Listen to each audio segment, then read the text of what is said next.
KB Channel. Kita ni nak lantik orang, kena tengok parti yang diwakili itu. Pasal dia bukan bawa diri dia seorang, dia bawa parti di belakang dia.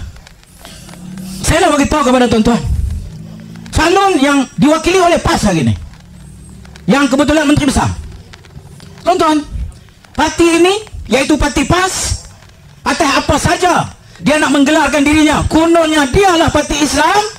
Tapi malam ini saya bagi tahu kepada tuan-tuan, dialah parti yang paling kuat fitnah di dalam dunia ni. Oh, kaki fitnah. Kalau juara fitnah, bagi ada tuan-tuan. Sebab saya mangsa dia. Fitnah ni dah di bibir tuan-tuan. Terkini sekali ini dibawa, diheret ke mahkamah, isu kerana menuduh beberapa pemimpin dari DAP kononnya ada sangkutan dengan parti komunis dan dengan tokoh parti komunis. Siaplah, tunggulah.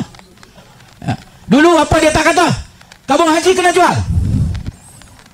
Ni dia menteri tabung haji dulu. Takut tak ingat. Kena jual tabung haji, habis aset tabung haji semua kena jual. Fitnah merata. Kita dah kata tak jual. Tabung haji ni dah teruk. Dia kena buat sesuatu penstrukturan semula. Kerajaan ambil alih aset-aset yang sakit ini, aset-aset yang tidak berdaya maju ini. Oh, dah jual. Pergi ceramah dekat masjid, atas mimbar, pergi ceramah, buat kuliah, bukan buat kuliah buka kitab, tapi buat kuliah buat fitnah. Dan kita telah buktikan dia fitnah. Apabila bawa ke mahkamah, di 3 mahkamah dia kalah. Mahkamah session dia kalah, mahkamah tinggi dia kalah. Dia nak bawa pergi kepada mahkamah rayuan, tak sempat masuk, dia tarik diri. Maknanya dia tak sanggup nak kalah lagi. Kerana menipu di atas mimbar ketika kuliah atas nama agama, menimbulkan kebencian. Kononnya kita orang Islam yang diberi amanah jaga harta orang Islam, tabung haji. Kononnya saya daripada Pakatan Harapan waktu itu jual aset tabung haji.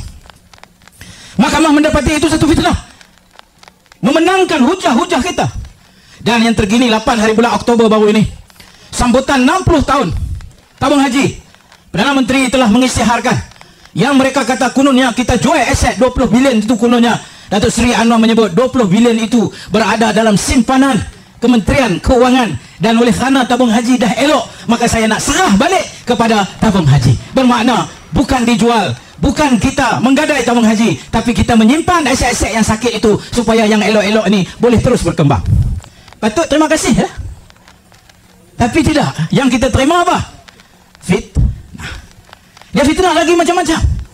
Dia fitnah lalu kita sokong LGBT. Kononnya kita bersama dengan LGBT, kita mengiktirafи LGBT. Bawa pergi mahkamah, kalah lagi. Yang kalah tu ialah lidah fitnah PAS. Apa dia? Harakah. Nama Islam tuan-tuan, nama Islam, tapi fitnah di mulut jadi makanan bagi mereka. Yang terkini dituduh pula komunis. Yang terkini lagi kata macam-macam. Datuk Seri Anwar Ibrahim ni begini. Saudara, cukuplah. Saudara sanggupkah nak pergi pangkah mewakili parti yang memfitnah setiap hari? Dan PAS ni dia lagi teruk pada yang lain. Sebab apa? Sebab dia guna nama Islam. Yang ni yang kita tak tahan ni. Terkini apa? Terkini Mahkamah Syariah dicabar. Yang ni lawak, yang ni sangat lawak yang ni. Ketika petition yang mencabar enactment jenayah syariah Negeri Kelantan itu dibuat pada tahun 2022, masa mereka jadi kerajaan, bukan masa kita. Pemulaan section petition, tuan-tuan, kalau tuan-tuan nak bantah, kena bantah awal. Tak begitu tuan-tuan. Kalau saya ni tahu ada orang mempertikaikan undang-undang syariah di Kelantan, maka waktu awal dia nak bantah itulah saya stop dia. Waktu usul itulah saya berhentikan dia, saya lawan dekat dari situ. Tapi ketika ia dibawa untuk usul petition ini pada tahun 2022, ada siapa-siapa bantah? Ada PAS bantah? Ada buat perhimpunan. Lepas tu yang lagi teruk lagi, bila ditanya kenapa kamu tak bawa, dia kata kami tak tahu masa tu. Tuan-tuan, kalau sebuah kerajaan tak tahu petition usul masuk untuk pertikaikan satu benda besar, maka ini kerajaan nama dia kerajaan lena, kerajaan tidur, orang utara kata. Pasal apa? Bila ditanya, kami tak tahu. Oh, lah ni dah masuk mahkamah, dah lawan. Oh, barulah benda ni kami lawan. Punya bangang tuan-tuan. Dia tak layak nak pertahan Islam, tuan-tuan. Lepas dah masuk, buatlah perhimpunan. Islam dicabar, undang-undang syariah dicabar, dia himpun orang ramai, buat itulah, buat ini. Tuan-tuan, mana ada Islam dicabar? Mana ada mahkamah syariah dicabar?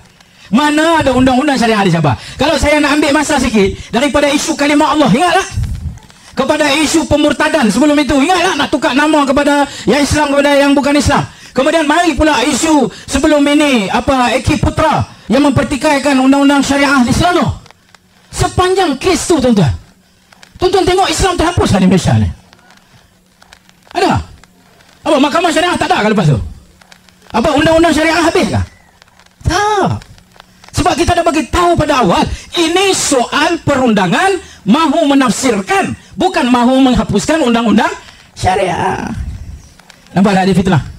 Nampak tak dia tipu? Tuan-tuan sanggup kan nak sokong parti yang menipu ni? Tuan-tuan sanggup nanti Allah tanya, kamu sokong parti ni, dia duk fitnah-fitnah pun kamu sokong juga? Kamu ni orang kemaman apa ni? Dan kita lawan benda ini di parlimen. Saya berucap di Dewan Negara. Saya cabar sepanjang kes-kes yang melibatkan konflik dengan Dewan, dengan Mahkamah Syariah. Bagi tahu saya satu ketika, apa yang Mahkamah Syariah ini dia dibuang atau dihapuskan. Mana undang-undang syariah yang dibuang dan dihapuskan? Mana dia? Tak ada.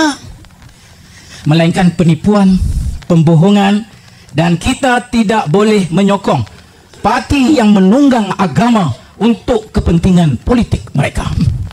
Kita kena tolak sebagai rakyat Malaysia, kerana tak boleh mereka mewakili kita di parlimen, kerana parti inilah yang akan, dengan kita bagi kepada dia suara dan kuasa, dia akan berasa dia betul, dan ketika itu kita akan mendapat satu implikasi yang buruk dalam negara kita. Dan yang ketiga, saya seru kepada orang Kemaman, takkanlah tak boleh bagi kami daripada Kerajaan Paduan satu kursi parlimen. Tak ada langsung ni. Tak ada langsung ni, apa cerita ni? Apa orang Kemamang tak ada jiwa kah? Boleh rela sampai telur ayam? Saya tak boleh fikir, tuan-tuan. Sebab itu, kalau kita nak buat perbandingan tadi, Datuk Seri Muhammad bin Sabu telah jelaskan kepada kita kenapa kita perlukan calon Tan Sri Raja Effendi ini. Kita mau suara. Saya antara yang kalah dalam pilihan raya baru ini, tuan-tuan, untuk mengetahui. Ya? Gelombang hijau, gelombang hijau. Tu dia. Betul abang. Ia bukan gelombang hijau. Dia gelombang apa? Dia gelombang apa? Takkan kita nak bagi gelombang fitnah lagi kot. Cukuplah. Lah orang kata. Jadi tuan-tuan dan puan-puan, tiba masanya kita buat keputusan.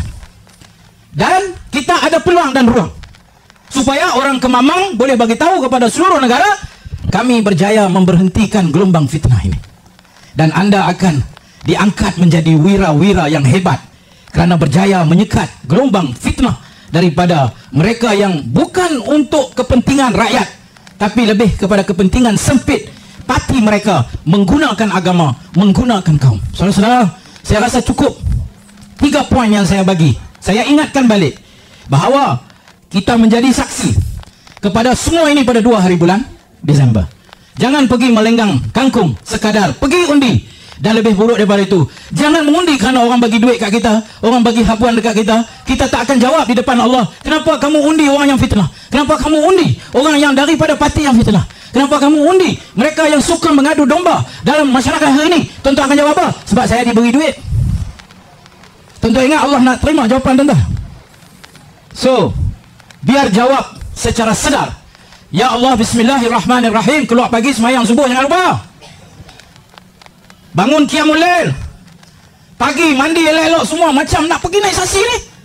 Maka pergi bismillahirrahmanirrahim. Tawakkaltu 'ala Allah, la haula wala quwata illa billah. Bismillahirrahmanirrahim. Pangkah insya-Allah calon daripada perpaduan. Dan kita rasa tenang dan lega bahawa kita telah menjalankan tugas. Jadi saya rasa sekadar itu saja.